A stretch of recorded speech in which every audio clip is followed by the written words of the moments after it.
1940, Juscelino Kubitschek resolve apostar no talento de um arquiteto que tinha no currículo apenas o Grande Hotel de Ouro Preto. A Pampulha foi o início dos trabalhos de Oscar Niemeyer e a primeira obra que JK realizou. Na Pampulha, Niemeyer iniciou a proposta de realizar uma arquitetura diferente. No caso da Igreja de São Francisco de Assis, melhor exemplo da concepção do uso das curvas era tornar a construção mais leve, mais vazada e mais próxima das igrejas barrocas de Minas.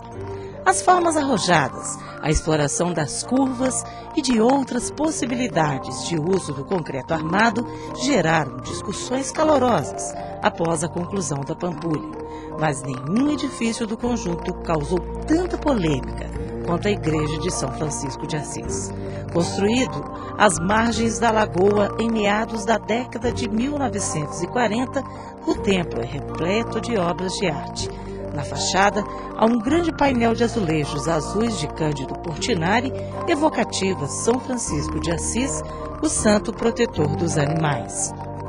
No interior, confessionário, batistério, coro, púlpito e as bancadas laterais também ganharam painéis do autor.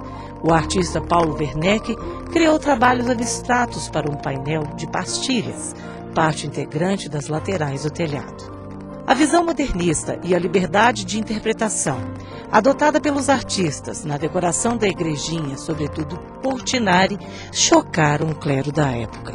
No painel de São Francisco, o pintor trocou o lobo tradicionalmente representado ao lado do santo por um cão humilde, o que irritou o então arcebispo da época, Dom Antônio Cabral.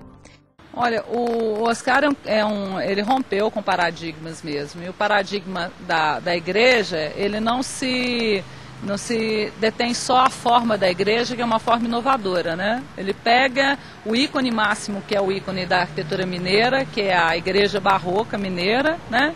E transpõe aquela forma, né?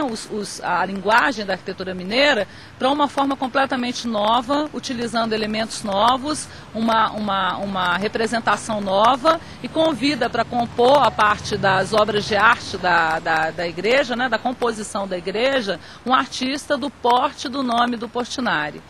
Na verdade, você tem duas coisas acontecendo ao mesmo tempo aí, né? A quebra, a ruptura com a estética antiga. Isso para a igreja que sempre foi tradicionalista, sempre foi ligada, arraigada a determinadas tradições. Isso representa quase que uma heresia, né? E no caso da obra do Portinari, que era comunista quanto Oscar Niemeyer, isso também representava uma afronta, né, direta. E a gente não estava vivendo anos muito fáceis políticos, né, anos políticos muito fáceis no Brasil, né. Tinha toda essa discussão a respeito do comunismo, do avanço do comunismo, né, e principalmente a gente estava dentro de um estado ditatorial, né. E, na verdade, a obra do Portinari nesse momento, a hora que ele pega a figura do lobo e transforma na figura do cachorro, primeiro que ele aproxima a obra dele, a representação do ícone sagrado, à realidade do Brasil. Né? Nada mais próprio na obra do Portinari do que isso. Ele representou o tempo todo o povo brasileiro, a realidade brasileira dentro dos seus quadros. Foi muito perseguido por isso. Então, na verdade, aquilo é duplamente assintoso para a igreja naquele momento. Né? Apesar de ser genial em toda a sua concepção, desde a arquitetura quanto ao o painel do Portinari, né? E a igreja não gosta de ser contrariada, né? Então, na verdade, por mais belo, por mais que aquilo representasse um avanço, por mais que aquilo estivesse representando a realidade brasileira, não era aquela realidade brasileira que eles queriam que mostrassem. Eles queriam mostrar o povo glamouroso, né, uma realidade mais próxima à realidade europeia, que era o que a gente perseguia, né? A escola francesa, os modos franceses, o modo europeu de viver, né? O modo brasileiro de viver era muito pobre, né? Muito sem dignidade, né? Para as classes de poder, né? Muito pouco representável. Até hoje a gente tem dificuldade de representar isso. Imagina na década de 40. Até hoje é difícil falar em pobreza no Brasil, imagina na década de 40. Então isso aí é perfeitamente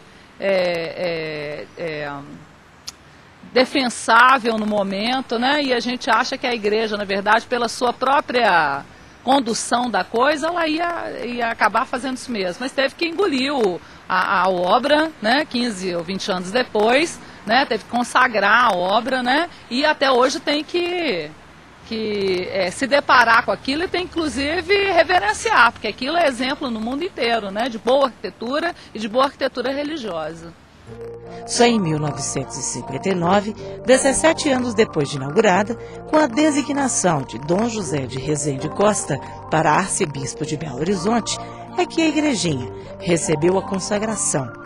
Embora ainda sofresse com chacota criada ainda nos seus primeiros anos por influentes moradores da cidade, nesta época chegou a receber também o apelido de Hangar de Deus.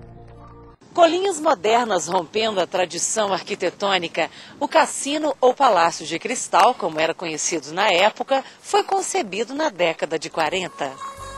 No lugar das escadas, rampas, em vez de paredes de concreto, paredes de vidro. Esboçado em uma noite e aprovado na manhã seguinte pelo prefeito da época, Juscelino Kubitschek, o Palácio de Cristal foi projetado sobre as águas da lagoa, contornado pelos jardins de Dom Marx, decorado por esculturas de Sesquiate, Zamoyski e José Pedrosa. O cassino trazia à cidade novas formas e costumes. Em 1957, o antigo cassino foi transformado em Museu de Arte Moderna de Belo Horizonte, passando a ser um referencial no país em cultura e arte. A perfeita relação com a natureza, os materiais empregados em sua construção, bem como a solução plástica adotada na edificação, fazem do edifício um exemplar de rara beleza da arquitetura modernista brasileira. O Yacht Golf Club, como era chamado na época, daria muito mais trabalho a Oscar Niemeyer. Ele foi construído ao mesmo tempo que o Museu de Arte, a Casa do Baile e a Igreja de São Francisco de Assis.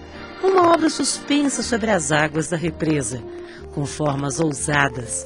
A cobertura no formato em V, com as asas de uma borboleta, é um dos diferenciais desta construção. Num espaço privilegiado para atender a alta sociedade nos fins de semana, como é até hoje.